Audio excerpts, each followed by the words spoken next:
Hi, I'm Alan Binger from Hidden Pines Christmas Tree Farm in Clyde, Ohio.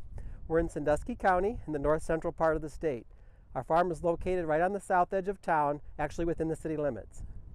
Clyde has about 7,000 residents, and we are only about 6 miles from Fremont, which has another 17,000 residents.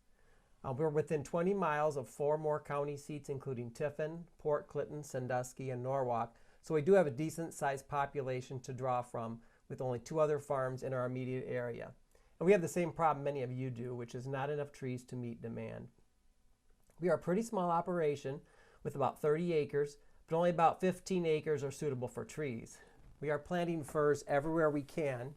We have mostly sandy soil, but have several acres that are too wet or heavy for firs.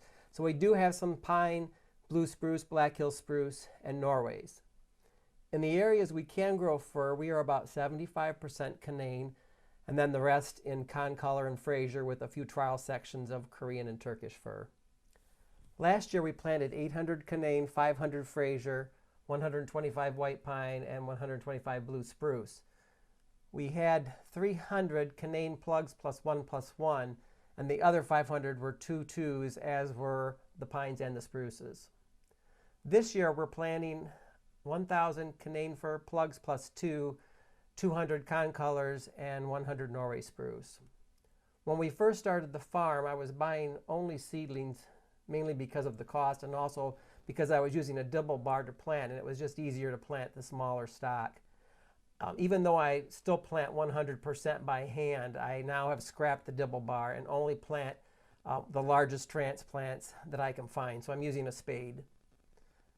The survivability is so much better, and like all of you, I need to shorten my rotations as much as possible. When my trees first arrive, I keep them in the boxes inside my unheated but insulated garage. I try to get them in the ground within 7 days. If the weather is still pretty cold, I don't do anything special with them. I have found that my pole barn heats up during the day, so I can't keep them in there.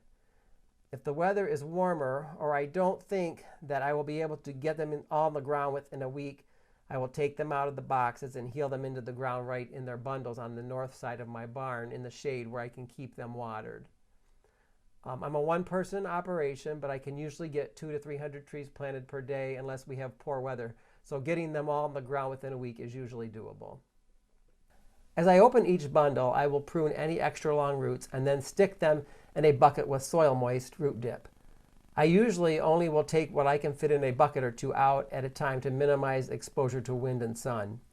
It's not terribly efficient, but again, with only planting 1,300 to 1,600 transplants, I can easily get the job done. Last year, for the first time, I used the Agriform slow-release fertilizer pellets with most of my fir plantings. I know there's mixed opinions on these, but at about 9 cents a piece, I'm okay with giving it a try. I have been doing a combination of new field planting and interplanting. In new fields, I typically will till the ground and then run a string to keep my rows straight. I don't do much else to prep the fields prior to planting. I am due for soil testing again this year. My pH is higher than it should be for firs, with most areas testing around 6.5 to 7 the last time I sampled. I started using ammonium sulfate for fertilization in 2019, so I'm curious to see if that has any effect on my soil pH. I also treated one field with granular gypsum, so it'll be interesting to see if that field tests any lower this year. Because of a lack of space, I am now interplanting, and about half my acreage is into the second rotation. In fields where I am interplanting, I am planting halfway between stumps. It takes a little longer to get these trees in the ground since I have to dig the hole in unworked ground. Last year I did a research plot studying the effects of mulching. In a row of 36 Canaan fir plugs +1+1 transplants, I alternately mulched 12 trees with freshly made wood chips, 12 with 2-year-old composted wood chips, and 12 with no mulch. I wanted to test the survivability and the growth. These were extremely beefy transplants, and despite the fact that we did have a significant drought last year, I only lost 1 tree of the 36, and it was surprisingly in the composted mulch set. Overall, though, the composted mulch transplants outperformed all the others when it came to new growth.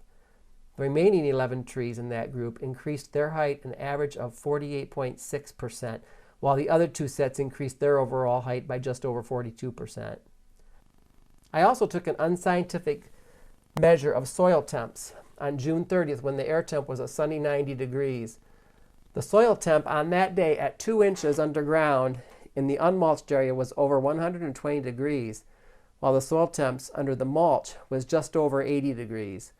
While this may not have a significant impact on these large, beefy transplants with deeper roots, I think that on smaller transplants it can be a real difference maker, because I believe that in some cases my smaller transplants were having their roots cooked.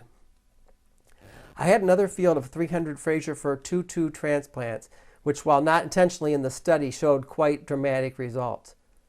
These transplants were significantly smaller than the Canadian plugs +1+1. In this field, I had randomly mulched nearly 1/3 of the transplants with fresh wood chips. In this field, the survival of the mulched trees was 93%, while the unmulched tree survival rate was just 59%. This field made a believer out of me for mulching. I will try to mulch every transplant that I can in 2021. I don't do any irrigation on the farm, but I think that mulching is the next best thing. As far as weed control, I don't typically do anything prior to planting. As soon as I start to see green weed sprouting, I do hit everything on the farm with a mixture of glyphosate and Princep as a pre-emergence. I do this in a band spraying. This is before any new growth is appearing on the trees. Once I get into the growing season, I will switch to a mixture of clethodim and clopyralid. I don't spray right over the transplants, but with these two I don't worry too much about getting a little on them. I did learn the hard way last year that clopyralid is not labeled for pine, and did have some curling on my new growth of Scotch pine where I hit some at the wrong time. Thanks for listening.